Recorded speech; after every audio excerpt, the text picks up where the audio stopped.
Hey guys, good morning.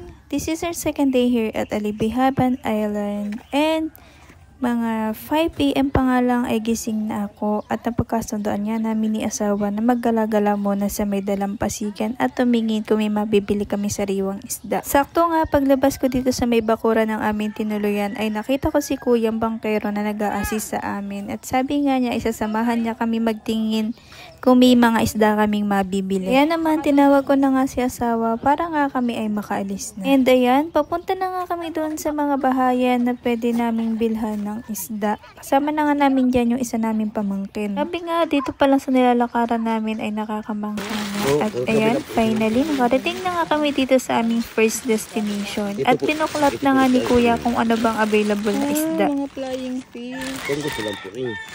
Ito tingin pa tayo sa kabila kung ano. Tingin tayo dun, Kuya. Wag na. Oh, tingin nga. Oh, ayan, oh. Matilos ang uso, oh. Parang iba to. Batalay po to. At habang nag-iikot-ikot nga ang aking mata ay nakita ko nagpa-process din pala sila ng balatan. Ayun pala, oh. Ayan, niluluto nila at balatan ba nililinis yan? pagkatapos nga ay kanilang Ayun pala, binibilad. oh. Galing. Ba't buo? Yung iba ginagayat. Pinapausukan pala nila. Tinutuyo sa Jaya. Ito, balatan yan. Iba po ang presyo niyang ganyang itim ano.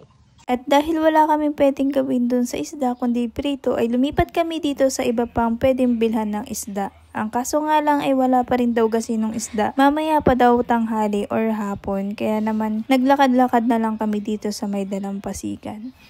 At habang naglalakad nga kami ay napansin ko si Kuya na nagbubuhat ng 2 balde at sabi ko nga kako ayun baka isda yun kaya naman agad naming nilapitan. Ayun isda nga ang dala ni Kuya kaso nga lang ito ay parehas na tamban ang laman. At ayun nga sa paglalakad namin at pag-iikot dito sa bahayan ay wala kaming nabiling isda at bumalik na nga lang kami dito sa aming tinutuluyan. Pagkarating nga namin ay nakita kong ready na nga sa photoshoot itong kasama kong mga kababaihan at niyaya na nga rin ako magpalit para nga daw kami ay makapunta na doon sa tabing dagat at makapagpicturean. Kaya tara, samahan nyo kami doon sa may dalampasigan para mag-aurahan. Pagkarating ko nga dito sa may tabing dagat ay namahinga muna ko dito sa may lilom at pinanood ang kanilang mga aurahan.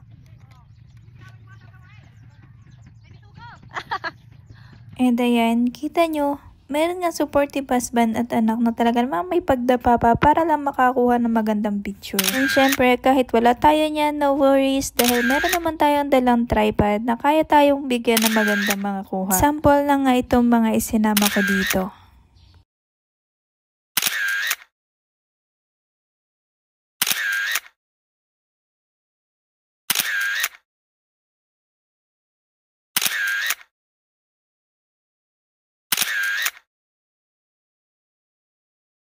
Dahil last day na nga rin namin dito sa isla ay napagkasundaan namin na ngayon namin gagawin ang mga activities katulad ng pagpunta dito sa floating cottage. Kaya tara, samahan nyo kami dito. Narentahan nga pala namin yung floating cottage ng 800 for 2 hours. Ang mga activities nyo pala na pwedeng gawin dito ay mag-slide, mag-dive, and mag-snorkeling dito sa napakalinaw na tubig ng dagat. And after nga namin dun sa may floating cottage ay napagkasundaan naman namin pumunta dun sa may sandbar.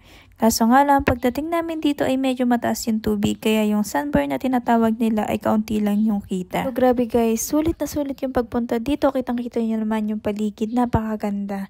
Tapos dun sa kabilang side ng bakawan ay pwedeng mag-stay yung mga bata dahil medyo mababa yung tubig. After namin dun sa may sandbar ay nag-proceed na nga kami sa last activities namin na island hopping. Grabe mga mare, napakalinaw ng tubig dito sa may bandang to. Laga namang kitang-kita yung mga lamang dagat katulad ng starfish, swake or tuyom, or yung sa English ay sea urchin. Mga bandang 5:30 ay nilisan na nga namin yung napakagandang isla ng Alibihaban. Grabe, San Andres napakagandang. So guys, ano pang hinihintay nyo? Magdagat na rin kayo dito sa may Alibihaban Island, San Andres, Quezon. Talaga namang mamamangha ang mga mata nyo.